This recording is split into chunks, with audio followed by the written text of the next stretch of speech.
Hi, Dr. Reagan Robertson, CCO of Productive Dentist Academy here, and I have a question for you. Are you finding it hard to get your team aligned to your vision, but you know you deserve growth just like everybody else? That's why we've created the PDA Productivity Workshop. For nearly 20 years, PDA workshops have helped dentists just like you align their teams, get control of scheduling, and create productive practices that they love walking into every day. Just imagine how you will feel when you know your schedule is productive, your systems are humming, and your team is aligned to your vision. It's simple, but it's not necessarily easy. We can help. Visit productivedentist.com/workshop. That's productivedentist.com/workshop to secure your seats now. One of my quotes that I feel that really outlines my life, something that I realized that a bend in the road is only the end of the road if you fail to make the turn. Yeah. And, all of us have had things in our lives that have caused us to need to pivot. It wasn't an option. If you didn't, you were going to hit a brick wall. And I think dentistry in today's world is at that intersection. Welcome to the Everyday Practices Podcast. I'm Reagan Robertson, and my co-host, Dr. Chad Johnson, and I are on a mission to share the stories of everyday dentists who generate extraordinary results using practical, proven methods you can take right into your own dental practice. If you're ready to elevate patient care and produce results that are anything but ordinary, buckle up and listen in.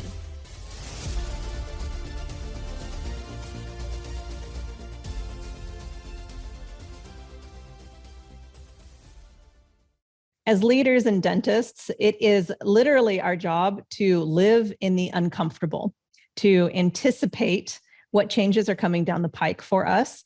And as humans, it's absolutely not certain. There are things that happen to us in life that we cannot predict, even with the best of intentions. And Dr. Chad, my co-host here today, hi, Chad.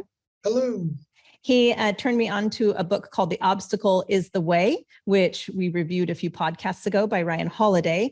In it, the summation of the book, if there's one controlling idea, is that every single thing that happens to you in your life is an opportunity if you choose to treat it as such. And if you recall, I was a little bit caustic, if you will, thinking, well, what happens if you lose a child or you become paralyzed? And the book slaps you in the face with it. And it says, yep, this has happened. And here's how people have turned it around.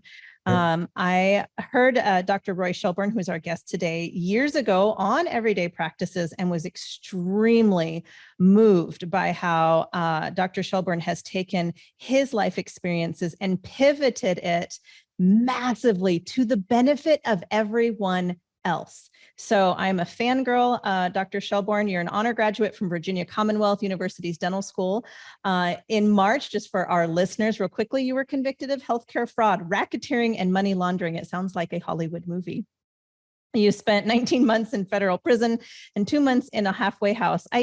Sounds so disrespectful to giggle, except that we're here today. No, it's all fun. It sounds more like a Shakespeare tragedy than a, but it's all good. What I'm particularly excited about is you've really become the subject matter expert, and you openly share with vulnerability your mistakes and what you've learned as a result so you can help others avoid these career-ending errors. And so today we're talking about what you're seeing and how the industry itself is pivoting and how you're able to help others stay ahead of the curve. And it kind of links up both. So we talk about billing and what you see as the innovation space in that, and then also how it zips into team culture and how we hold this hand in hand. So welcome to our show, Dr. Roy Shelburne. I am happy to be here. Thank you. One of my quotes that I feel that really outlines my life, something that I realized that a bend in the road is only the end of the road if you fail to make the turn. Yeah. And, all of us have had things in our lives that have caused us to need to pivot. It wasn't an option. If you didn't, you were going to hit a brick wall. And I think dentistry in today's world is at that intersection. We are moving faster and crazier than ever before. the last 5 to 10 years, things have changed more in dentistry than the past 20, 30. I opened my practice in 1981 in my grandfather's hardware store building, and I didn't wear gloves at that point. AIDS was not something that we realized. There were no HIPAA, there were no OSHA, and things are changing so drastically in dentistry, not only from the documentation, billing, coding piece, but from practice operations and dealing with team. And my crystal ball works away. I think it is going to 7 to 10 years. Dental billing and coding is going to be gone. Yeah. We're going to do medical completely. And our culture now is so that you've hired somebody, you've dropped them in that chair, they're doing dental billing. And to be honest with you, it's complicated, but there are only 620 codes. There are tens of thousands of medical codes. You can't drop that person in that same seat and say, okay, you're going to do billing now, because if it's tied to medical, they're going to be lost forever. And you're going to lose so much money. It is unbelievable when you can actually and you'll make more billing to medical, because the medical reimbursement is much better than dental. I took a class from Chris Ferrugia regarding that, and that was 8 years ago. And every time we try and get our feet into medical billing, we fail. Of course you do. You don't have the tools you need. Yeah, well, and I almost feel like we do, but then it's the attitude, like, to like that as an office, we go, we can't do this. And, so we do the LMN, kind of stuff. We do so we've tried that all. And then it just seems to always come back to, well, this is just such a pain in the butt. Screw it. But I'll tell you what, his class still was interesting. And every time we try and make this work, we go, let's do this. And because I think we've given it 3 tries before, 2 or 3 tries, mostly for sleep apnea kind of stuff, I think. But even Chris Ferrugia, when he was talking about it, he was talking about trying to do implants as bone stabilizers and stuff like that. Right. And I was like, okay, interesting. Let's give this a try. And it's kind of neat to know that with exams, if you check off the list of what different stuff that you're doing, that you should be able to get exams done. So theoretically, I'm all on board. I'm just too ill prepared, like you said, to be able to take it to completion. And to be honest with you, there needs to be a closer association with their doctors. So if there is a situation in their life and in their history with either their primary care doctor or the specialists who tee it up, it's kind of like they have this issue, which has led to this, this, and this. And oh, by the way, we need to also address your oral condition and direct that to, and if you have a patient in a chair with an issue that, for example, the implants, and they have failure to thrive, or if they're older person, their bone is resorbing and they need to maintain that tied back to the medical, it always has to have a medical reason for moving forward. And we in dentistry have been horrible about diagnosing. Yes. We are reimbursed based on the services we provide. Who cares what the diagnosis is? Right. Medical, completely opposite. You have to turn it upside down and be aware that there's a medical condition primarily that led to the situation the patient is now experiencing that needs to be treated. And if you turn it upside down based on the medical condition, and if you have a relationship with the patient's doctor, you can call their medical biller and ask them for their diagnosis coding, and I will guarantee you they will give you soup to nuts as far as all the diagnosis codes. And you're going to be able to use those to plug into your dental billing so that it then frees up the treatment that you provide based on treating that condition the patient has. So if that's the case, I see 2 low-hanging fruit. periodontics, Yes. and airway sleep apnea. Yes. Sleep apnea is the most consistently paid, and it's the easiest to get reimbursed, but you have to know what the criterion is prior to. Most of the medical payers will require a certified sleep study Yes. prior to, and many of them will also need documentation the patient has not been able to tolerate the conventional CPAP. And that being the case, the gold standard is getting a referral letter from a sleep apnea specialist. And if you have any of those in your area, knock on the door or have one of your representatives knock on the door and say, hey, we provide dental sleep apnea appliances for your patients who are non-compliant or are unable to tolerate their sleep apnea devices. Would that be something that you would think would be important for you to be able to make that referral? Mm-hmm. And if you have that connection, I have 3 dental practices that basically all they do now is sleep apnea appliance from referrals from their associate with that sleep apnea doctor. So it's just a matter of making that connection.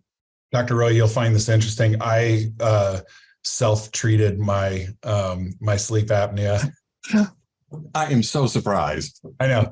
Not. So, right. So I don't have my AHI was 7. You know, it's quite mild. But at the same time, I didn't want to wait until a full out disease state to address it.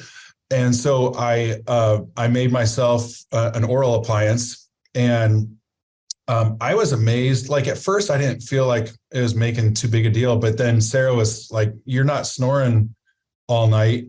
And even I would wake up on my back because I try and sleep on my side to, keep snoring.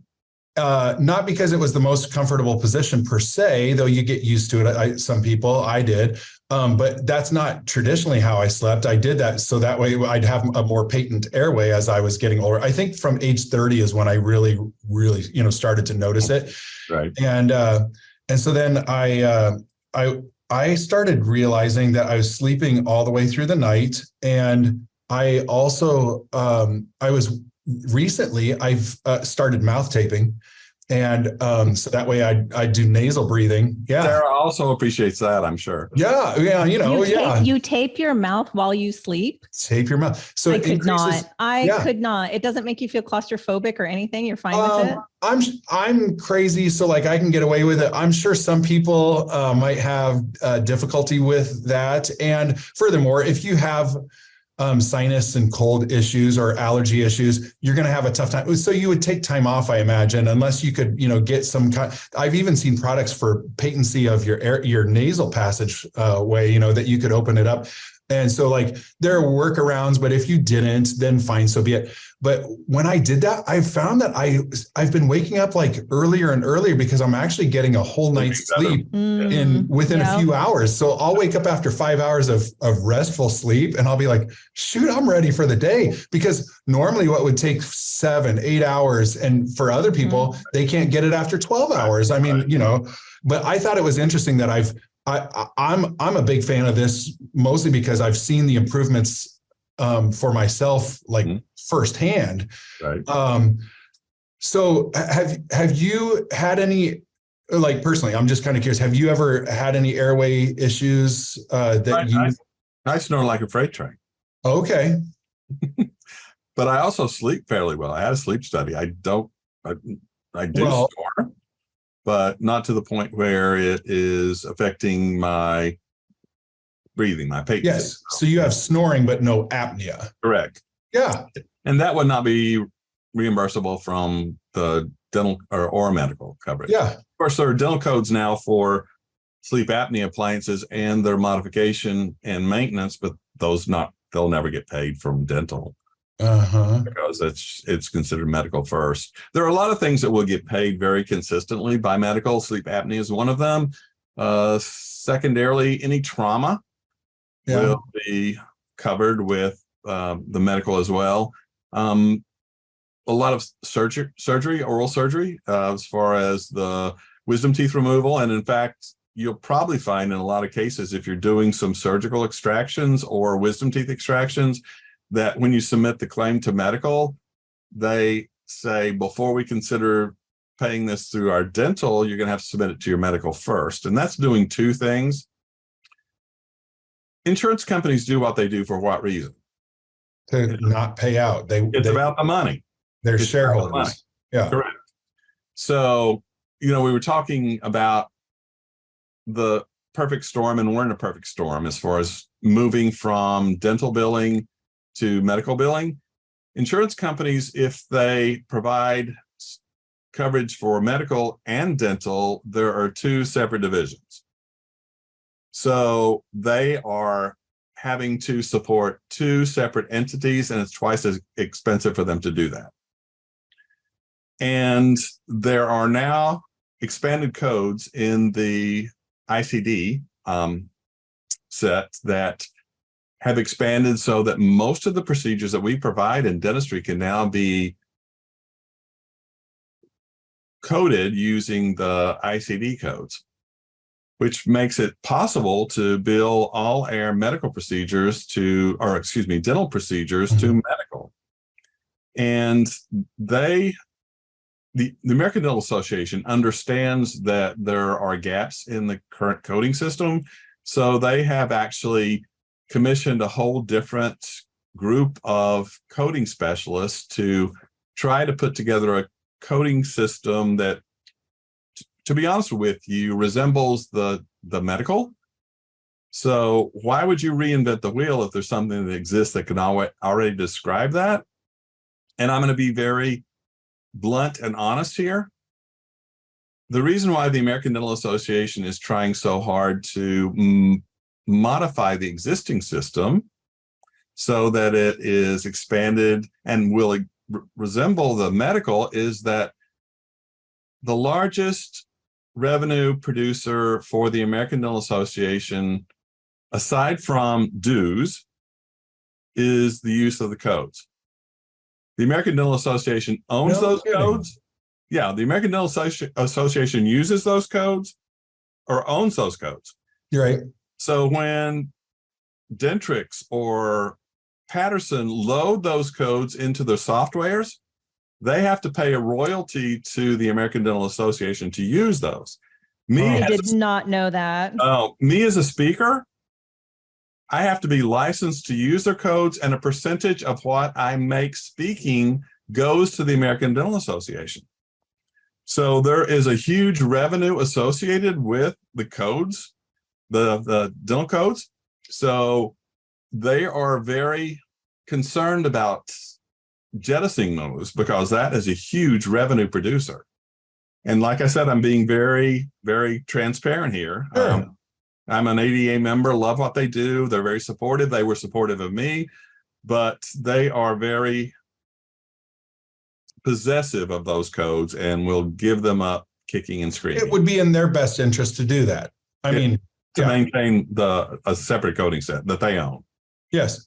What I've also found interesting about this dynamic is to think that Delta doesn't have a medical wing to it. So, what would happen to Delta? Would they be absorbed, join with another company? So any 2 cents on that? I love this question. So yeah, Delta does not have a medical wing. And one of the things that they have done is they have made it so that if they've sold their network to insurance companies so that in the event that it makes that transition, they will be able to transition. For example, MetLife has a medical, Delta doesn't. So, okay, how about if we share our network with you, building that network? And they also, in some states, made it mandatory that you become in network with the Medicare, Medicaid, so that there again, the network is expanding.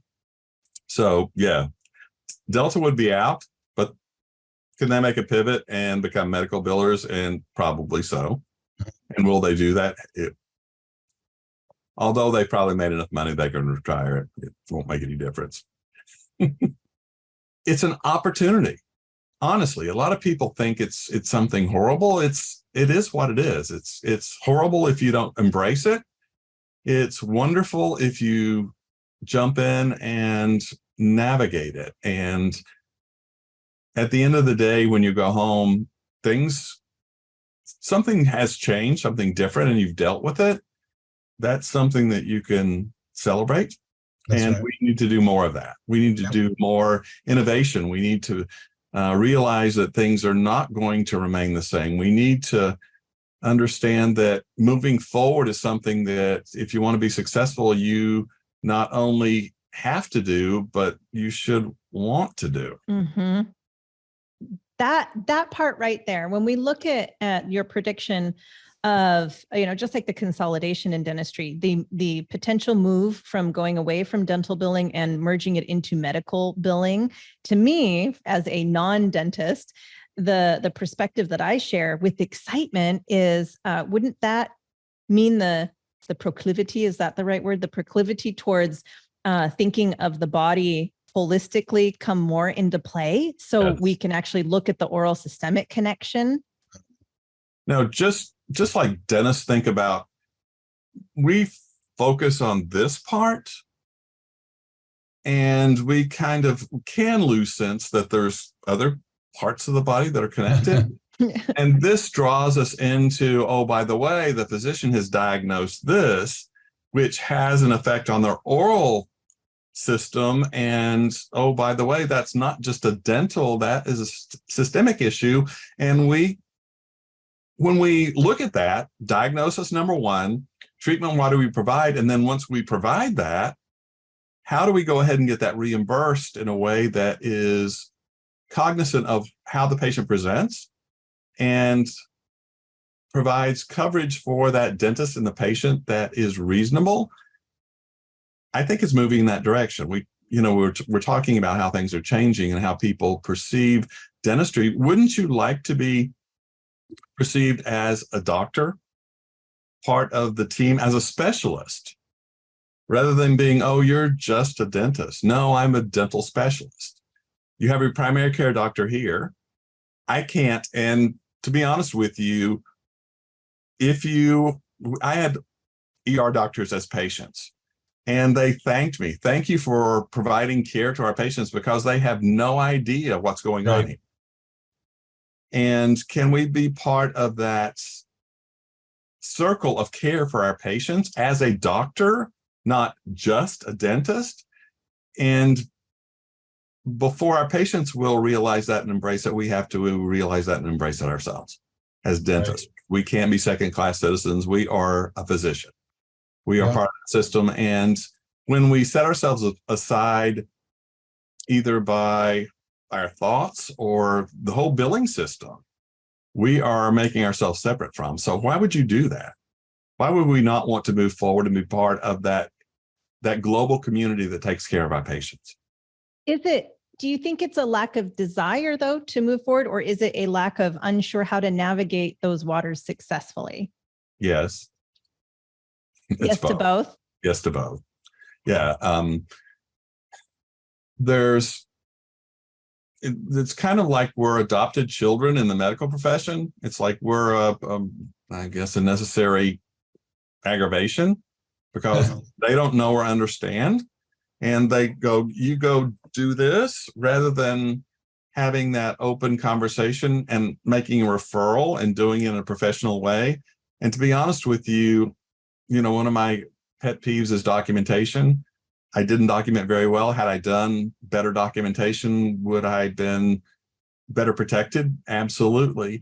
But if you look at a documentation from a physician, as far as the treatment and the diagnosis and all that, and compare that to most dentals, it looks like a doctor did this one and a third grader did this one, which reduces our statue in the medical community. So we need to elevate so many areas in dentistry to be that part of the whole medical community. And oh, by the way, the electronic health record, which is mandated by our physicians. You can go online, you can get all your information, you can go to the pharmacy, get all your information. That is going to become mandated in dentistry. They've kicked the can down the curb for a while. That's going to be short-lived. At some point, we're going to be part of that community where a patient has the right to go online and get all their information. The scary part is the software companies that provide software support in dentistry, you ask them, are you working on that portal for our patients to be able to come in? That's a hard no. I'm on the Dental Informatics Committee with the American Dental Association, who have put together the criterion to establish that connection, what should be available. And we invited all the software providers to be a part of that, come to the table. And we had one that doesn't shock me. So when that can lands and it's not kicked down the curb anymore, and it's mandated, the fines that are associated with the non-compliance, they're phenomenal. They're phenomenal. Yet nobody's aware of. But do both of you have connections with your physician so you can go online and get all that information? Yeah. Why in dentistry do we not do that? Right. Why is that not something that is part of the culture? Roy, in 1998, I had just got out of high school.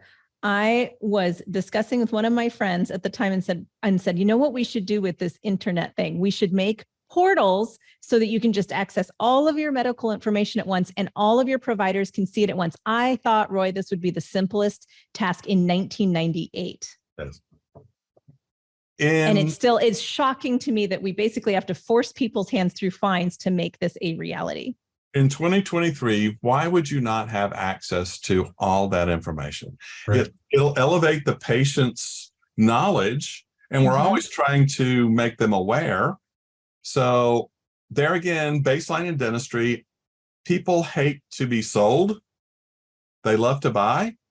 And if you arm them with all that information on the website, if they can access their photos and their radiographs and be able to see just how horrible the condition of their mouth is, would that elevate their desire to buy that implant over that crown, whatever that might be?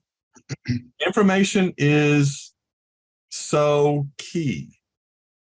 And pictures are worth 1,000 words. Why not give them access? Why would we not be banging on our software provider's door and go, why have you not done this yet?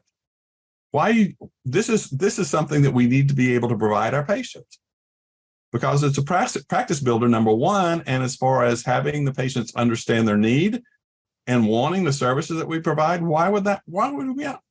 It blows my mind. We wouldn't want to do that. Do you think that trust is another piece of that? Because I know I am such an optimistic. I've worked hard to form what I consider my independent medical support team. That's what I call everyone that works on my health. And I want all of them talking together. Yes. I have vetted them out. I trust them. And that is like, I would never for a second feel that any of them were trying to sell me something. I believe that they are working in my best interest. My dentist is not I don't think I discuss that particular angle with my dentist, which is interesting that you bring that up like that. Yeah. Could it be too? I mean, there's like 10 different ways to maybe diagnose a mouth. Is there that feeling, like maybe we would get in some arguments over diagnosing and treatment plans and I love this question. Cooks in the kitchen. I asked this question to my lecture attendees. If you gave the same one patient records to 5 different dentists, how many individual and unique treatment plans would be generated? And I'll generally have 5, and I'll say, no, probably 7 or 8. One wouldn't generate one, they'd think about 2 or 3. Yes. I was thinking 15. Maybe, or 20. We in dentistry kind of understand there is a continuum of what's acceptable. Mm-hmm. So one might diagnose and recommend a bridge, another one might a partial, another might replace that tooth with an implant. And we understand that there's an acceptable range of what patients don't. If they go to 3 different dentists, they expect the same treatment plan. They just want to know how much the price is going to vary. And when they get these varying treatment plans from A to B, they're thrown off, and the trust goes out the window. So there again, going to go to the documentation piece. So number one group is the emergent. The patient presents and they're going to have a problem with an abscess on tooth number 3 because there's a huge honking filling. That's group 1. Group 2 is there's disease processes going on. So you're having either areas of decay. It's not severe. They have periodontals. It's not severe. That would be group 2. And group 3 would be those things that you recommend to make the patient ideal. And when you give them that, then they can kind of compare. Okay, this was emergent. We need to do this now. This is something that we need to do because there is a disease process, and this could be optional or something we could put off. But they don't see it that way. They see a huge treatment plan. They think I've got to take it all or none. And we kind of lose track that is an option, and the patients are more willing to accept if they're given stages like that. But there again, your trust issue goes back to if they don't have access to all their information, why are you hiding that? Why would you not make this something that I have access to? What's there that you are so scared that if I get a copy, I'm going to do something weird with it? And that's the patient perception. I don't believe that as far as dentists. I think we're very ethical for the most part. But it's all a matter of the patient perception. So we need to be aware of that too. So be moving forward and being proactive rather than reactive. The sooner we can get that in our place. Is that also a practice building tool? Yeah. So Sally is with her friends. She's been to the dentist on Monday. She's having lunch on Wednesday. She gets an email. Oh, by the way, all your information is uploaded. She goes, oh, I got my email from my dentist. I've got all this information. You want to see my x-rays? You want to see my pictures? You want to see what the dentist did for me? Is that a way to be able to market your practice? Absolutely. And it gives the patient access and feel like they're part of their treatment rather than going, okay, you're the patient. You won't understand anything I've written in my chart, so you don't need any of that information. So that there could be an issue there with trust. Yes. So what's the timeline you see on this? I mean, is this something that you see within the next 24 months as far as it's going to be mandated? What? Yes. Yeah, we are so far behind the curve. They've already kicked it down the curve, I think, 3 times. Whoa. Yeah, exactly. So your expression, Chad, is beautiful. Well, I think I was waiting to hear somewhere between 10 and 20. No. And so when you said 24, I was like, 24 years, months. Whoa, what? In most states have mandated it now for medicine. Yeah. So why would, there again, our legislatures, we're part of the profession. Pharmacy, same thing. When we were talking about medical billing, you were like, what's the horizon that you see for that? Dental's going to be out the window, and medical is going to be how we bill. So crystal ball, 7 to 10 years. Okay. It'll be phased in during that period. And there again, depending on the procedures, if it would be something that could be billed very specifically under medical, then they're going to mandate that it be done that way, just like surgical extractions. Yeah. Or trauma. And, the ADA claim form in 2012 added a box. Dr. Chad, do you know what that box was that they added? They modified the dental claim form. No, last time I looked at it. You're fine. Nobody knows.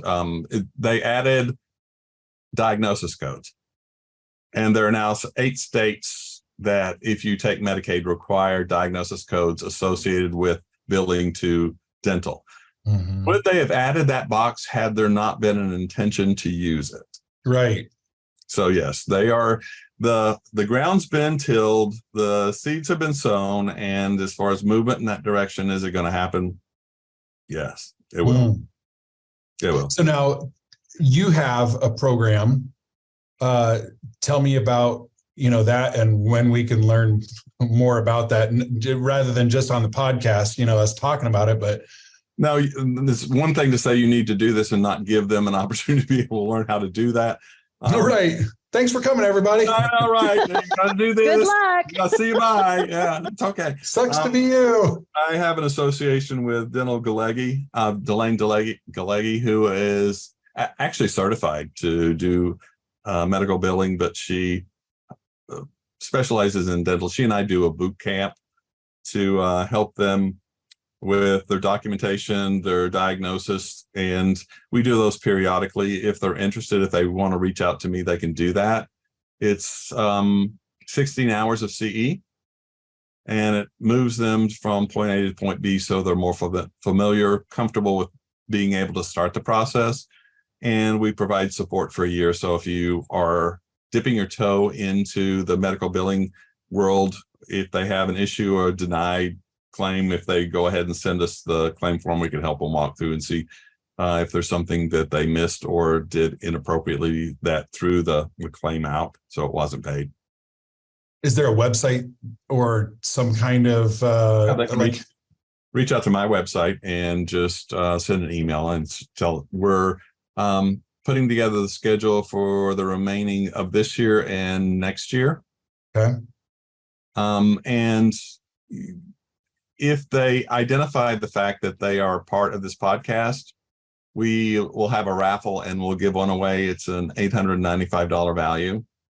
Cool. Yeah. Yeah. So 2-day boot camp, 16 hours CE.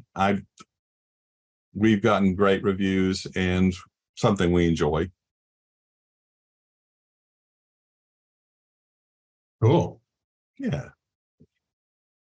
So do you know what the website is that people can go to by chance? Sure. It's mine. It's royshelburne.com. That's ROYSHELBURNE. Very good. Most people don't get that. Yeah. .com. .com. Well, thank you, Roy, for this extended episode. This will likely be another 2-part episode as well. Listeners, will link these two together so you can listen to Roy's story in the first one. And thank you so much for sharing your forecast of what's happening and most importantly, providing a solution and a way out. So 24 months is not a lot of time. We know how, and even 7 years is actually not a lot of time. It is not a lot of time. True. Well, it's always good to see you, buddy. Oh, my friend. Thank you. Yeah. Good to see you guys. Keep on doing the right thing. Thank you for listening to another episode of Everyday Practices Podcast. Chad and I are here every week thanks to our community of listeners just like you, and we'd love your help. It would mean the world if you can help spread the word by sharing this episode with a fellow dentist and leave us a review on iTunes or Spotify. Do you have an extraordinary story you'd like to share or feedback on how we can make this podcast even more awesome? Drop us an email at podcast@productivedentist.com. And don't forget to check out our other podcasts from Productive Dentist Academy at productivedentist.com/podcasts. See you next week.